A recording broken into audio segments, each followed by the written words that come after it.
మీ పేరు? నా పేరు చెన్నగిరి రామ్మోహన్ రావు, 32 డివిజన్ కార్పొరేటర్ని.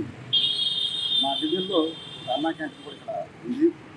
ఎన్నికల ముందు తెలుగుదేశం ప్రభుత్వం ఏదైతే హామీ ఇచ్చిందో అన్నా క్యాంటీన్ని పునరుద్ధరణ తీసుకురావాలని చెప్పడం జరిగింది. అలాగే ఈరోజు మన అన్నా క్యాంటీన్ని ప్రారంభించడం జరిగింది. రాష్ట్ర వ్యాప్తంగా ఒక రోజుకి ఒక పూటకి 300 మందికి తరఫున 3 పూట్ల కలిపి 900 మందికి ఇక్కడ అన్నదానం జరుగుతుంది. టిఫిన్కి 5 రూపాయలు, భోజనానికి 5 రూపాయలు తీసుకోవడం జరుగుతుంది. పూర్వం మొత్తం ఖర్చు ప్రభుత్వమే భరించేది. ఈరోజు అన్నా క్యాంటీన్ ఫండ్ అని చెప్పిన ఒకటి ఏర్పాటు చేయడం జరిగింది. దాని ద్వారా విపరీతమైన చందాలు వస్తున్నాయి. ఇంకా ప్రజలు కూడా చందా ఇవ్వదలుచుకున్న వాళ్ళు SBI అకౌంట్లో పేపర్లో వేశారు. మీడియా ద్వారా కూడా ప్రచారం జరుగుతుంది. దాంట్లోకి మీరు డైరెక్ట్గా అన్నా క్యాంటీన్ ఫండ్కి డొనేషన్ ఇవ్వదలుచుకుంటే కనుక ప్రజలందరూ ఇవ్వాల్సింది చెప్పి కోరుకుంటున్నాం. అలాగే మీరు ఇచ్చే డొనేషన్ ద్వారా ఇది నడుస్తుంది కాబట్టి జీవితాంతం ఈ అన్నా క్యాంటీన్లు నడవాలని చెప్పని కోరుకుంటున్నాం.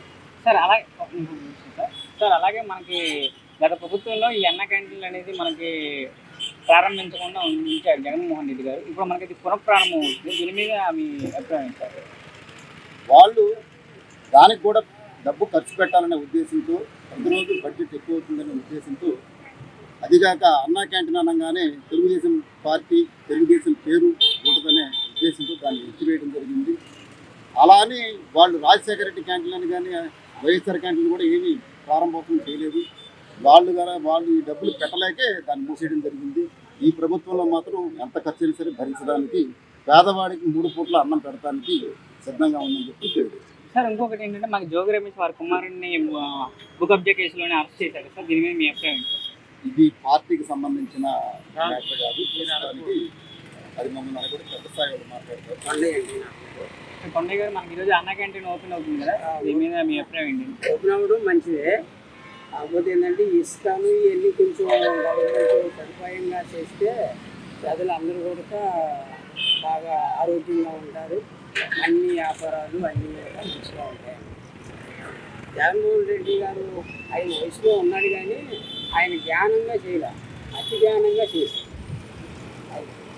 అందుకని ఏంటంటే ఎక్కడైనా సరే ఆస్తులు సంపాదించుకోవాలి, కానీ అతిగా సంపాదించుకోకూడదు.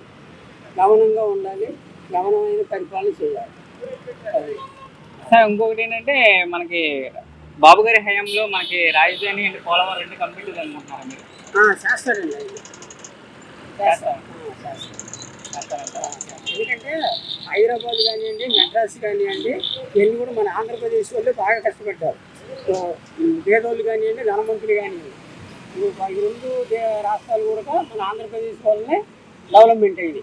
అది అంతకుముందు వాళ్ళు అయినా కానీ పని వాళ్ళు ఇల్లే, దానివల్ల ఏంటంటే చేస్తారు. ఇంకొకటి ఏంటంటే సార్, మనకి సూపర్ సిక్స్ అనేది ఒక అబద్ధం అని జగన్మోహన్ రెడ్డి గారు అన్నారు. దాని మీద మీ అభిప్రాయం ఏంటి?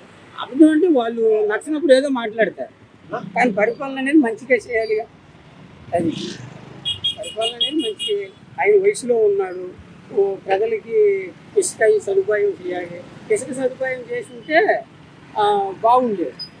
ఇసుక అనేది అదేమి పండించేది కాదు, దేవుడు ఇచ్చేది. దాన్ని అతిరేట్లు పెట్టేసి ప్రజల్ని ఇబ్బంది పెట్టారు. అది